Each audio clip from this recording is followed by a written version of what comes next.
Hello hi అండి, నా పేరు శివ. ఈ వీడియోలో వచ్చరికి చాలామంది ఎంఐడీస్ని డీలింగ్ చేస్తూ ఉన్నారు కదా.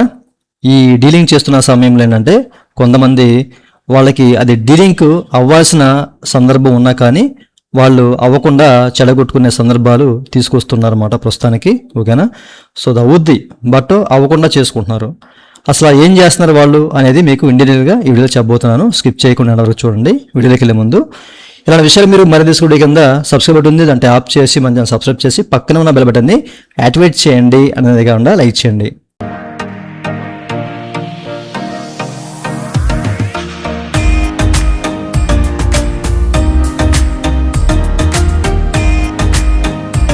ఇక వీడియోకి వెళ్ళే ముందు ఈపీఎఫ్ సంబంధించిన మీకు ఏ విధమైన సందేహం ఉన్నా కానివ్వండి, మీకు ఏదైనా సలహా కావాలంటే పెయిడ్ సర్వీస్ ఉంది, మమ్మల్ని అయితే కనెక్ట్ అవ్వచ్చు. మా వాట్సాప్ నెంబరు స్క్రీన్ మీద చెక్ చేసుకోవచ్చు. ఓకేనా? సో మీకు అలాగే డిస్క్రిప్షన్లో కూడా ప్రొవైడ్ చేశాను. సో వాట్సాప్ ద్వారా మాత్రమే మమ్మల్ని అయితే కనెక్ట్ అవ్వండి. అయితే ఈ వీడియో వచ్చేసరికి సో చాలామంది ప్రస్తుతానికి ఎంఐడీస్ని డీలింగ్ చేస్తూ ఉన్నారండి. ఓకేనా? ముఖ్యంగా జీరో కాంట్రిబ్యూషన్, వాళ్ళకి ₹1 కూడా ఆ పిఎఫ్ ఖాతాలో అమౌంట్ పడలేదు. అయినా కానీ వాళ్ళు ఏంటంటే చేసే క్రమంలో చిన్న తప్పు చేయడం వల్ల అది ఎంప్లాయర్కి సెండ్ అవ్వడం, వాళ్ళు యాక్సెప్ట్ చేయకపోవడం లేదా రిజెక్ట్ చేయడం, అదే మళ్ళీ పిఎఫ్ ఆఫీస్కి వెళ్ళడం, టైం టేకింగ్ ప్రాసెస్ చెడగొట్టుకునే ఒక సందర్భాన్ని అయితే వాళ్ళు కొని తెచ్చుకుంటున్నారన్నమాట. అది ఏంటి అనేది మీకు చూపిస్తాను. ఇప్పుడు డీలింగ్ చేస్తున్న సమయంలో మీకు ఏదైనా ఎంఐడి సెలెక్ట్ చేస్తున్నారు, ఒక పర్టికులర్ ఎంఐడి జీరో కాంట్రిబ్యూషను. అసలు లెక్క ప్రకారం అసలు ఇది ఎవరికి అవుతుంది అంటే కనుక అసలు ఎవరు చెయ్యాలి? మన కన్సర్న్ లేకుండా ఏదైనా ఐడి క్రియేట్ అయినా కానివ్వండి, లేదంటే మనకి ఎంప్లాయ్మెంట్ అంటే ఆఫర్ వచ్చి మనం జాయిన్ అవ్వాలా, సో ఐడి క్రియేట్ అయింది, అట్లాంటి వాళ్ళు ఇనిషియేట్ చేయాలి డీలింగ్ అనేది. అయితే డీలింగ్ ఎవరికి అవ్వదంటే కనుక 6 కాంట్రిబ్యూషన్స్ కన్నా ఎక్కువ, అంటే 6 మంత్ కన్నా ఎక్కువ సర్వీస్ చేస్తూ ఉంటారు కదా, అట్లాంటి వాళ్ళకి ఇనిషియేట్ అవ్వదు.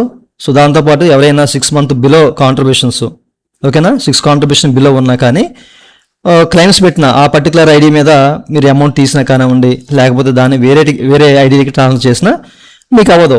కొన్ని సందర్భాల్లో కొన్ని సినారీస్లో అవుతుంది, బట్ అది పిఎఫ్ ఆఫీస్కి వెళ్తుంది అనమాట. ఏదైనా పిఎఫ్ ఆఫీస్కి వెళ్తే మనం మాట్లాడుకోవాలి, 6 కాంట్రిబ్యూషన్ లోపు ఉంటే. ఓకేనా?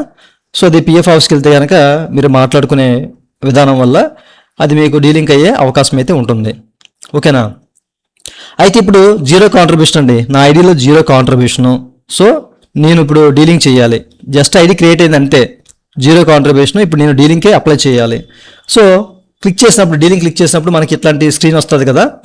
ఓకే, మీరు ఇక్కడ గమనించాలి ఒకటి, మనకి ఇక్కడ పైన ఒక నోట్ లాగా వస్తారన్నమాట. అది మీకు చూపిస్తాను వేరే దాంట్లో, ఇక్కడ చెక్ చేసుకోవచ్చు. ఓకేనా? So contribution uploaded by employer, so delinking for member ID. మనం ఏదైతే మెంబర్ ఐడి చేద్దాం అనుకున్నాం దాన్ని will be processed through employer లేదా ఫీల్డ్ ఆఫీసు. ఓకేనా? మీరు త్రూ చేశారనుకోండి, అది ఫీల్డ్ ఆఫీస్ కానీ ఎంప్లాయర్ కానీ వెళ్తుంది అనమాట. సో ఏ సందర్భంలో అంటే కాంట్రిబ్యూషన్ ఉంటే, అంటే 6 కాంట్రిబ్యూషన్ లోపు ఉండి మనం కనుక ఎంఐడిని డీలింగ్ చేద్దాం ఉన్నప్పుడు ఎట్లాంటి ఎర్ర చూపిస్తా, షో చేస్తారు అనమాట. లేదు నా ఐడిలో అసలు జీరో కాంట్రిబ్యూషన్ ఉంది, అసలు ₹1 కూడా లేదు అనుకుంటే కనుక అప్పుడు మీకు ఇది చూపించదు. ఓకేనా? సో ఈ సందర్భాల్లో మనము డీలింగ్ చేస్తే ఇమీడియట్గా మనం డీలింగ్ అంటే ఓటీపీ వెరిఫై చేసిన వెంటనే డీలింగ్ అయిపోద్ది అనమాట. కానీ కొంతమంది చెడగొట్టుకుంటున్నారండి, అది ఎంప్లాయర్కి వెళ్తుంది అనమాట. సో ఏ సందర్భంలో వెళ్తుందని చూపిస్తాను. ఎప్పుడు కూడా మీ ఐడిలో జీరో కాంట్రిబ్యూషన్ ఉంది, ఓకేనా, అసలు అమౌంటే వేయలేదు, జస్ట్ ఐడి క్రియేట్ అయింది అనుకున్నప్పుడు మీరు చేయాల్సిన పని ఏంటి? I never worked in this establishment and my UN was added without my concern. దీన్ని సెలెక్ట్ చేసుకోవాలి, ఫస్ట్ ఆప్షన్ సెలెక్ట్ చేసుకోవాలన్నమాట. ఓకేనా? సో చాలా మంది తెలియక ఏంటంటే establishment offered the employment but I had not joined అని చెప్పేసి సెలెక్ట్ చేసుకుంటా ఉన్నారన్నమాట. మీకు జీరో కాంట్రిబ్యూషన్ ఉన్నప్పుడు సో పైది సెలెక్ట్ చేసుకోవడం బెటర్.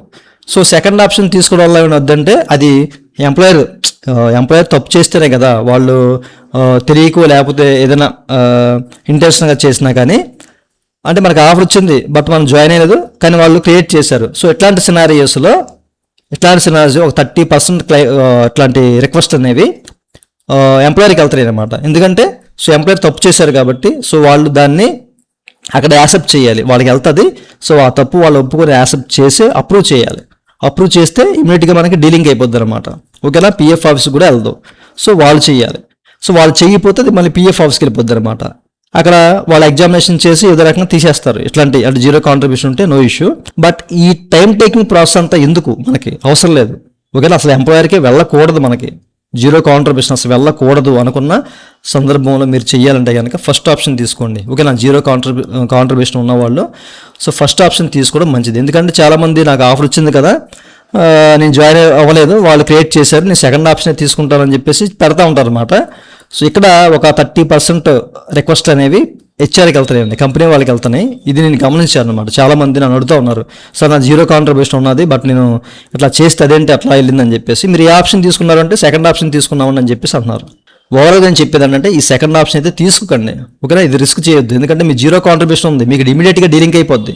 సో ఎందుకు అనవసరంగా మీరు చెడగొట్టుకుంటారు అన్న ఉద్దేశంతో నేను చెప్తున్నాను. ఓకే, సో ఫస్ట్ ఆప్షన్ తీసుకున్నాము. సెలెక్ట్ ఇక్కడ రీజన్, ఓకేనా, ఈ డీలింగ్ రీజన్ అనేది ఫస్ట్ ఆప్షన్ తీసుకోండి. I never worked in this establishment and my UN was added without my concern. మన ప్రమేయం లేకుండా ఇది క్రియేట్ అయ్యింది, యాడ్ చేశారు కాబట్టి. సో ఇట్లా చేస్తే మీకు డీలింగ్ అయిపోద్ది అనమాట. 100% డీలింగ్ అయిపోద్ది, ఇమీడియట్గా డీలింగ్ అయిపోద్ది. ఓకేనా, సో చాలామంది ఇట్లా చేస్తున్నారు అన్న ఉద్దేశంతో మీరు చెప్తున్నాను. ఇన్ కేస్ మీ గనక కాంట్రిబ్యూషన్ ఉన్నట్టయితే కనుక సో మీరు చెక్ చేసుకోవచ్చు. ఎట్లాంటి ఎర్రర్ వస్తాయి, ఎట్లాంటి మీకు ఒక నోట్ అయితే వస్తుంది అనమాట. ఓకే, అది ఫీల్డ్ ఆఫీస్కి కానీ లేకపోతే ఎంప్లాయర్కి కానీ వెళ్తుంది అని చెప్పేసి. ఓకే, మీరు ఇక్కడ ఏ ఆప్షన్ తీసుకున్నా అంతే, మీకు కాంట్రిబ్యూషన్ ఉంటే. ఓవరాల్గా అర్థమైంది అనుకుంటున్నాను. జీరో కాంట్రిబ్యూషన్ ఉన్న మాత్రం తప్పు చేయకండి. ఇట్లాంటి తప్పులు చేసి చాలామంది ఏంటంటే ఇప్పుడు సఫర్ అవుతున్నారు అనమాట. అది ఎంప్లాయర్కి వెళ్ళడం, మళ్ళీ పీఎఫ్ ఆఫీస్కి వెళ్ళడం, ఆ పెండింగ్గా డి అని చెప్పేసి అలా ఉండిపోవడం. ఓకేనా, సో పెండింగ్గా డి అని వస్తే మళ్ళీ మనం పీఎఫ్ ఆఫీస్ చుట్టూ తిరగాల్సి వచ్చిన సందర్భం ఉంటుంది అనమాట. వాళ్ళు ఎగ్జామినేషన్ చేసి అంతా చేయడానికి 1 నెల పట్టొచ్చు, 2 నెలలు పట్టొచ్చు, చెప్పలేం. అవన్నీ మనకి పెండింగ్లు ఉండిపోతాయి అనమాట, వాళ్ళు చేయకపోవచ్చు కూడా. ఓకే, చూశారు కదా. సో ఇట్లాంటి వాళ్ళు మాత్రం ఈ సెకండ్ ఆప్షన్ అయితే తీసుకోకండి, ఫస్ట్ ఆప్షన్ తీసుకోండి. ఓకే, సో మీరైతే ఇబ్బంది పడకండి. ఓవరాల్ నేను చెప్పేది ఇది. సో ఇదే వాళ్ళ వీడియో. ఈ వీడియో మీరు నచ్చితే ఏమైనా లైక్ చేసి సపోర్ట్ చేయండి. అలాగే ఇలాంటి విషయాలు మీరు మనం తీసుకుంటే కింద సబ్స్క్రైబ్ బటన్ అంటే ఆప్ చేసి మనం అప్లోడ్ చేసి పక్కన బట్టి ఆర్డర్ చేసుకోండి. Thank you for watching and జై హింద్.